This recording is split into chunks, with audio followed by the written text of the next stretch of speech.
जय हिंद दोस्तों, वंदे मातरम। मैं सोनू नागर, आप देख रहे हैं Hind Focus News. If you have to best, you have to give your best. ये एक कहावत ही नहीं बल्कि असल ज़िंदगी में किसी भी संस्था को और किसी भी खिलाड़ी के तौर पे या किसी भी तौर पे आपको ऊंचाइयां और ऊंचाइयों के शिखर तक पहुंचाने का एक मूल मंत्र है।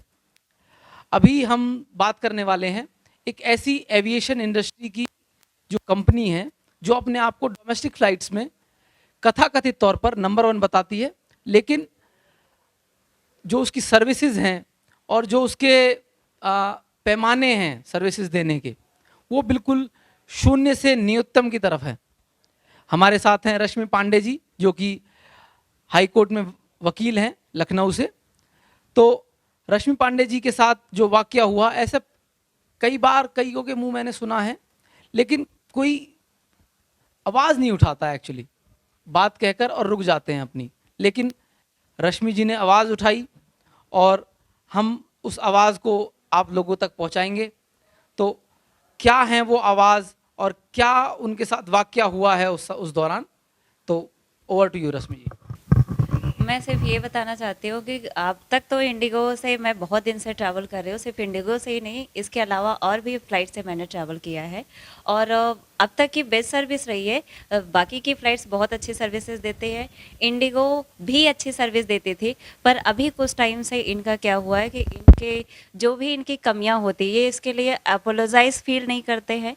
इनके क्रू मेंबर्स जो होते हैं वो वहाँ के जो एटमॉस्फेयर होते हैं अंदर का, उसका ख्याल नहीं रखते हैं।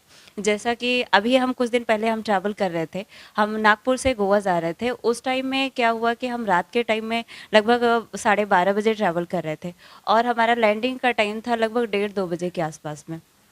वहाँ पे क्या हुआ कि कुछ ऐसे मेंबर्स बैठे हुए थे जो हमारे बैक साइड में थे, हमारे बगल के साइड में थे और हमारे सामने की सीट पर भी थे।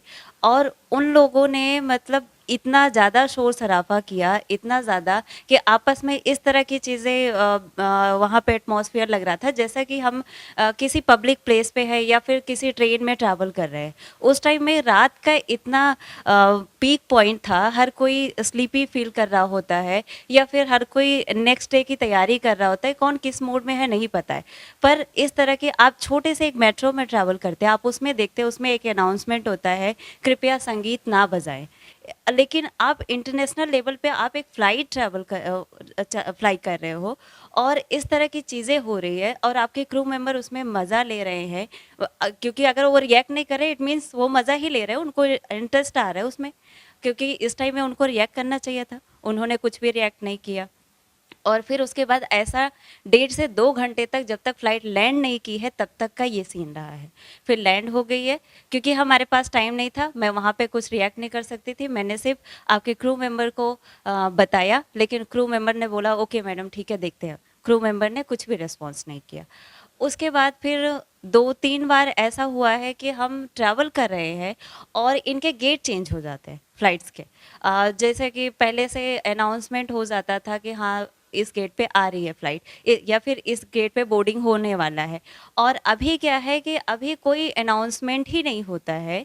और दूसरी चीज़ ये है कि पहले फ्लाइट बोर्ड होने के 1 घंटे पहले ही प्रायर मैसेज आ जाता था कि आपको फला गेट पे आपको बोर्ड करना है। पर अब क्या होता है कि अब उसका मैसेज नहीं आता है और उसके बाद जब फ्लाइट डिले हो जाती है, 1.5-2 घंटे डिले हो जाती है, उसका कोई अनाउंसमेंट ही नहीं होता है, कोई प्रायर मैसेज नहीं होता है। इनफैक्ट जो होता है कि आपको गेट पे जो उनके स्टाफ होते हैं वो भी आपको नहीं बताते हैं, तो हमें बार बार जाना पड़ता है डिस्प्ले पे देखने के लिए कि फ़्लाइट का क्या सीन है।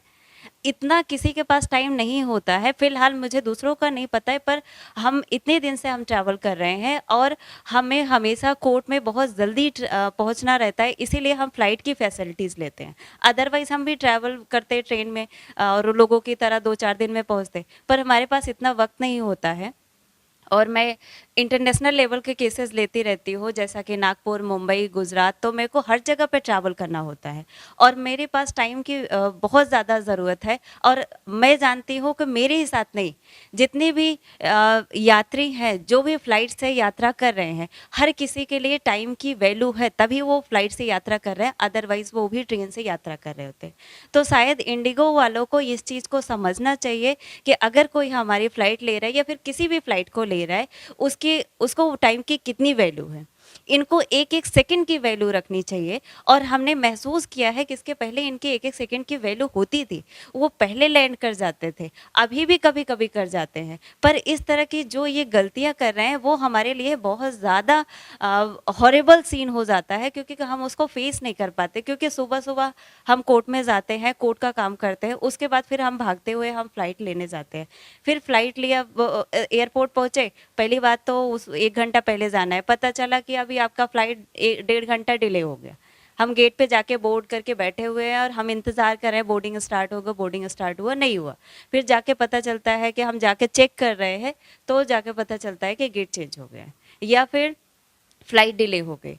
अब उसके बाद फिर हम उसमें इस तरह की चीज़ों को फेस कर रहे हैं, फिर पता चलता है हम टाइम से पहुँचे तो, लेकिन फ्लाइट के अंदर इस तरह की चीज़ें हो गई। इस तरह के घटिया माहौल बने हुए हैं कि जहाँ पे अगर हम फ्लाइट में भी होते तो उस टाइम पे भी अपने केस की तैयारी कर रहे होते हैं, क्योंकि नेक्स्ट डे हमें अपीयरेंस दिखाना है, कोर्ट में हमें अपीयर होना होता है, तो हमें पूरे केस की प्रिपरेशन करनी होती है। हम किस मीटिंग के लिए जा रहे हैं, किस मोड से जा रहे हैं, इस तरह की चीज़ों को हम कैसे डील कर सकते हैं। और जब हम आपके मेंबर्स को हम बता रहे हैं, तो आपके मेंबर उसके लिए कोई रिस्पॉन्स ही नहीं करते हैं। तो मतलब अब इसमें कोई भी इंसान कैसे क्या कर सकता है। बाकी की पब्लिक जो वहाँ पे है, वो भी कभी-कभी बोल तो देती है या फिर कहती है कि मैं जो है इसमें कंप्लेन कर दूँगा, मैं लिख दूँगा, लेकिन वो जो कंप्लेन होती है, जो लिखी हुई चीज़ें होती है, ये लोग उस पे कोई रिस्पॉन्स नहीं करते हैं। इसका मतलब ये होता है कि बस क्लाइंट गए और ट्रेन के जैसे इंतज़ार करते रहे, कोई फ़र्क नहीं पड़ता और ये सारी चीज़ों को इग्नोर करते रहेंगे। इतना सब चीज़ों को टॉलरेट करते हुए हमने जो है इनको लीगल नोटिस भी भेजा और लीगल नोटिस का लगभग कम से कम 20 दिन हो चुका है, अभी तक कोई रिप्लाई नहीं आया है। हमने फिर से लीगल नोटिस भेजा है, शायद वो पहुंचने वाला होगा और अब अगर नहीं रिप्लाई आता है तो अब हम कोर्ट में केस फाइल करेंगे। लीगल नोटिस जो आपने भेजा है उसमें क्या मतलब क्या बताया है आपने, किस तरीके से कि आप शिकायतें क्या हैं आपकी, या क्या क्या है लीगल नोटिस में, एक बार हमारी जनता को आप जी, लीगल नोटिस में हमने यही चीज़ डाला हुआ है कि आपके जो भी इस तरह की छोटी-छोटी मिस्टेक्स हो रही है, उसका आप हमें जवाब दीजिए कि इस तरह की मिस्टेक्स क्यों हो रही हैं। और दूसरी चीज़ ये है कि जो भी फ्लाइट का जो एटमॉस्फियर होना चाहिए, जो हमारे साथ इंसिडेंट हुआ था, हमने वो सारी चीज़ों को उसमें डाला हुआ है। एक चीज़ और हमने अपने साथ में महसूस किया है कई बार कि जब हम हमारे साथ क्या होता है कि हमें पहले से नहीं पता होता, जितने भी बिज़नेस क्लास हैं, भले ही वो इकोनॉमी क्लास में ट्रैवल कर रहे होते हैं, पर वो जो पे कर रहे होते हैं, वो बिज़नेस क्लास पे कर रहे होते हैं, क्योंकि उनके पास टाइम ही नहीं होता। वो 1 दिन पहले या फिर 4 घंटे पहले फ्लाइट बुक कर रहे होते हैं। 4 घंटे पहले फ्लाइट बुक करते हैं, तो उनके पास इतना वक़्त नहीं होता है कि मार्केट से कुछ वो खरीद पाएँ या फिर घर से कुछ कैरी कर पाएँ। और उसमें क्या होता है कि ये फिर उसके बाद इतनी फ्लाइट का रेट होने के बाद आप कुछ ना कुछ उनको कॉम्प्लीमेंट्री दे सकते हो, लेकिन कोई भी चीज़ें कॉम्प्लीमेंट्री नहीं दी जाती है। और दूसरी चीज़ ये है कि मैं जब भी अगर जो सीट सिलेक्शन का होता है, तो सीट सिलेक्शन के लिए या तो आप पे करके सीट सिलेक्ट करो या फिर आप स्विंग मोड पे डाल दो। अब हम उसमें स्विंग मोड पे डाल देते हैं, क्योंकि इतना टाइम नहीं होता है दुनिया भर का उसमें सीट सिलेक्ट करें फिर देखें। ऑलरेडी कभी-कभी जब हम 2 घंटे पहले हम करते हैं, तो सीट ऑलरेडी सिलेक्टेड होती है। तो हम जब स्विंग मोड पे डाल देते हैं, तो हमको क्या होता है, हमको उसमें बीच की सीट मिल जाती है। अब बीच की सीट मिलने का क्या मतलब है? मतलब दोनों साइड में किस तरह के लोग बैठे हैं हमको नहीं पता। हम बीच में उसमें किस तरह से कंफर्टेबल होंगे। बाकी के लोग भी ट्रैवल करते हैं। अगर कोई मेरी जगह मान लीजिए कोई लेडी होती जिसके साथ में एक बच्चा होता, वो कैसे बीच में कैसे ट्रैवल कर सकते थे? और या तो फिर इस तरह से आप उसके लिए किसी लेडी के लिए आप उसके लिए अलग से सीट डिसाइड करो कि आगे की सीट जो होगी जो लेडीज़ की होगी, वो सब आपकी प्रॉब्लम्स है, आपको कैसे क्या करना है। पर फिलहाल तो हमारा ये मानना है कि जब हम चेक इन करते हैं तो हमें जो सीट दी जाए वो या तो किनारे की सीट दी जाए या फिर हमें विंडो सीट दी जाए। वो किसी भी लेडी का अगर अकेले का कोई चेक इन किया हुआ है तो उसको इस तरह के सिक्योर चीज़ें दी जाए। और ये सिर्फ मैं आपकी बात नहीं बता रही हूँ, सिर्फ इंडिगो की बात नहीं कर रही हूँ, ये बाकी के जो फ्लाइट्स है, चाहे वो आपके एयर इंडिया हो, एयर एशिया हो, आपका विस्तारा हो, इन सब में विंडो की सीट दी जाती है स्पेशली फॉर लेडीज़। अगर वो चेक इन करती हैं तो उनसे पूछा भी नहीं जाता, उनको डायरेक्टली उनको विंडो सीट या फिर किनारे की सीट दी जाती है। अगर विंडो की सीट अवेलेबल नहीं है तो किनारे की सीट दी जाती है। पर हमें बहुत बार ऐसा हुआ है कि हमें बीच में यात्रा करना पड़ता है, और वो कभी कभी रात का टाइम होता है, कभी कभी दिन का टाइम होता है। जैसा कि हमने आप इनके क्रू मेंबर का माहौल बता ही दिया है, अगर कुछ भी होता है तो वो अपने आप को जैसे पूरी तरीके से किनारे कर लेते हैं, वो किसी भी तरह से रिस्पॉन्सिबल नहीं होते हैं, वो कुछ नहीं करते हैं।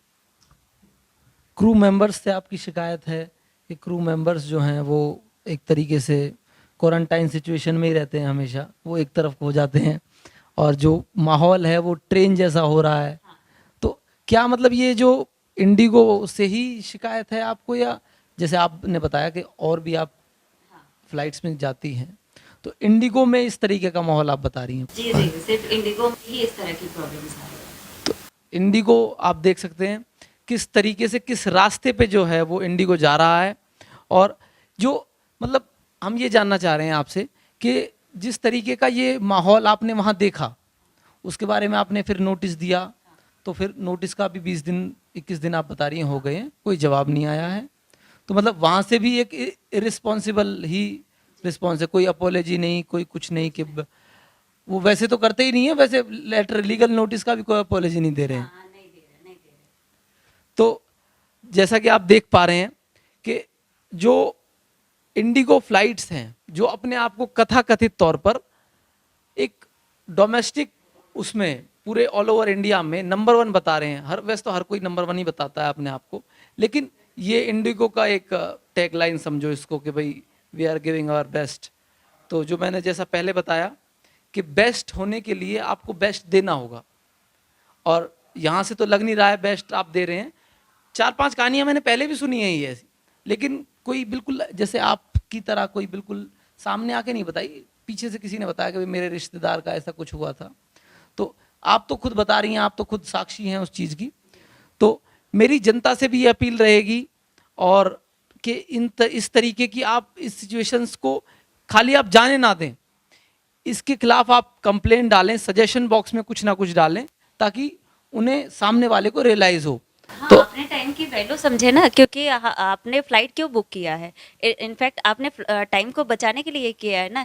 तो अब इस तरह की चीज़ें हो रही है तो आप अपनी आवाज़ उठाइए। अगर आप नहीं उठाएंगे तो फिर इस तरह की चीज़ें हमेशा होती रहेंगी। और ये लोग बड़े लोग हैं, इनका तो ये बस यही काम ही है, इनको लगता है कि बस छोटे मोटे लोग मच्छर हैं। क्योंकि हर किसी की मेहनत, हर किसी के टाइम की वैल्यू जिस तरह से होती है, वो कैसे क्या चीज़ करता है, कैसे सर्वाइव कर रहा है, आपको नहीं पता है। तो कम से कम आपके पास अगर कोई आ रहा है, आपके जो रूल्स है रेगुलेशंस है उसको तो फॉलो करिए। और अगर आप नहीं करेंगे तो बीइंग ए एडवोकेट मैं इस चीज़ को ज़रूर सामने लाऊंगी, और मैं इसके लिए, इसके खिलाफ मैं कोर्ट में भी आवाज़ उठाऊंगी, क्योंकि मैं इस तरह की चीज़ों को टॉलरेट नहीं करूंगी। क्योंकि मैं एक एडवोकेट हूँ, मुझे पता है हमारे राइट्स क्या होते हैं, और मुझे पता है कि बीइंग एडवोकेट तो बाद में हुई, सबसे पहले मैं एक नागरिक हूँ और एक आपके क्लाइंट हूँ। अगर मैं एज अ क्लाइंट भी क्लेम कर रही हूँ और एज अ एडवोकेट भी क्लेम कर सकती हूँ, तो मैं दोनों तरफ से मैं क्लेम करती हूँ और मैं इस चीज़ को आगे ले जाऊँगी। अगर मैं एडवोकेट नहीं भी होती तभी मैं इसके खिलाफ, मैं इस तरह की चीज़ों को मैं आवाज़ उठाती, इस तरह के नेग्लिजेंस के खिलाफ मैं ज़रूर आवाज़ उठाती। तो यहाँ पर आप जो आवाज़ उठा रही हैं, बहुत एक साहसी कदम है ये। और जनता से मेरी अपील रहेगी कि किसी भी प्रकार से आप जो आपके साथ जो भी होता है, आप कस्टमर हैं तो कष्ट से मरने के लिए नहीं है, वो आपको सर्विसेज प्रोवाइड करते हैं, आप उसके बदले में पैसे देते हैं, और उन पैसों के मतलब पूरा पैसा लेते हैं वो। ऐसा तो है नहीं कि भाई आपको डिस्काउंट दे देते हैं वो। तो अपनी आवाज़ों को उठाते रहिए, और मैं बहुत बहुत आभार व्यक्त करता हूं रश्मि जी का कि इस तरीके की आवाज़ आप उठा रही हैं, जनता की, आप पूरे एक जनता की आवाज़ उठा रही हैं। मैंने पहले भी कहा कि 4-5 केस तो मैंने सुन चुका हूं।